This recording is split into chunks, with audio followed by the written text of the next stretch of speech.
All right, let's talk about something huge, something we all crave but maybe don't fully understand: personal freedom. I mean, what does it really mean to be free? Okay, to kick things off, let's chew on this quote. You have not chosen your life. You are thrown here. Whoa. I mean, just that one sentence, it kind of flips our whole idea of control on its head, right? It really sets the stage for everything we're about to get into. So that really makes you wonder, doesn't it? How much choice do we actually have? Are the decisions you make really yours? Because think about it. From the second we're born, we're basically dropped into this pre-made world, this societal program that starts shaping our entire life before we can even say a word. And this programming, it's like a pipeline that runs through our whole lives. Right from birth, you're assigned a family, a place in society. Then, as a kid, school comes along and starts structuring how you think.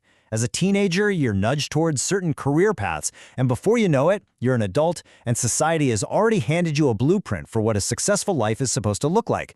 We just follow these patterns a lot of the time without even realizing we're doing it.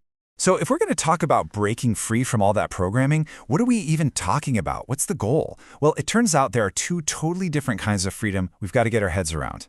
So you can see the two paths laid out here. On one side, you've got what we can call social freedom. This is all about following the crowd, right? Looking for approval, letting other people tell you what success is. But then, there's true freedom. The source actually uses this word, svicha, which basically means a life you write yourself. It's about taking total ownership of your choices, your consequences, and following your own internal compass no matter what. And this leads to a really powerful idea. Don't tell others to design your life. You are completely responsible for your existence. I mean, that's the heart of it, isn't it? This radical and honestly kind of scary idea that you, and only you, are the architect of your own life. And you know where this whole struggle gets really intense, where it gets tested the most? It's in our closest relationships. That's the ultimate battleground for our own freedom. I mean, just think about our parents. Their expectations, they're usually framed as love and care, right? But sometimes they can actually be a form of control. The source we're looking at points out that this love can become almost transactional. Like there's this unspoken expectation that you'll provide a return on their emotional and, financial investment. And you often see this play out in a really subtle cycle of emotional blackmail. It starts with a demand, you should be a doctor, or you should marry this person. Then comes the emotional leverage, that classic line, after everything we've done for you, and what happens? You're expected to comply just to keep the peace in the family, which of course chips away at your own freedom. And hey, this isn't just about parents. It absolutely extends to our romantic lives. Check out this really provocative thought from the source. Love and marriage are different. Marriage is often a business headquarters, an agreement for commitment and confirmation. Wow. It's basically saying that a lot of unions are built more on practical agreements than pure passion. And when that happens, relationships can become these transactions, right?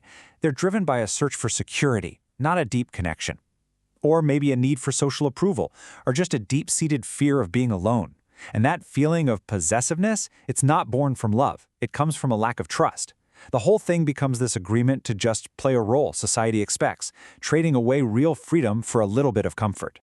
Okay, so if we want to get out of these kinds of transactional relationships, what does it really mean to be free? This is where we hit a super important point, the unbreakable link between freedom and responsibility. And trust me, it's not as simple as just doing whatever you feel like. Because here's the catch, and it's a big one. Every single choice has a price. True freedom? It isn't actually free. It comes with this really significant weight, a burden, that frankly, a lot of us aren't ready to carry. And what is that burden? It's responsibility. We're talking about the absolute, total ownership of the consequences of your choices. When you choose freely, there is literally no one else to blame for how things turn out, good or bad. It's all on you. So how much accountability are we talking about? 100%. When you're living an authentic, self-authored life, you can't be kind of responsible. You have to own all of it. It's an all-or-nothing deal. Okay, so after all of that, how in the world do we actually go from living this programmed life to living an authentic one? Let's map out a possible path forward. So, where do you even start on a journey like this? Well, it begins by questioning the stuff we just accept as normal. All those cultural and family traditions that have shaped us. From there, it's about learning to actually negotiate for the life you want And, this is huge, being willing to accept whatever comes next, the good and the bad. It means you get to decide what success looks like, not your parents, not your friends, not society.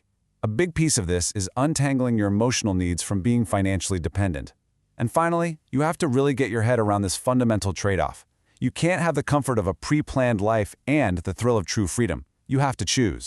And that really leaves us with this final, empowering question. If your life is truly your responsibility, what are you going to build?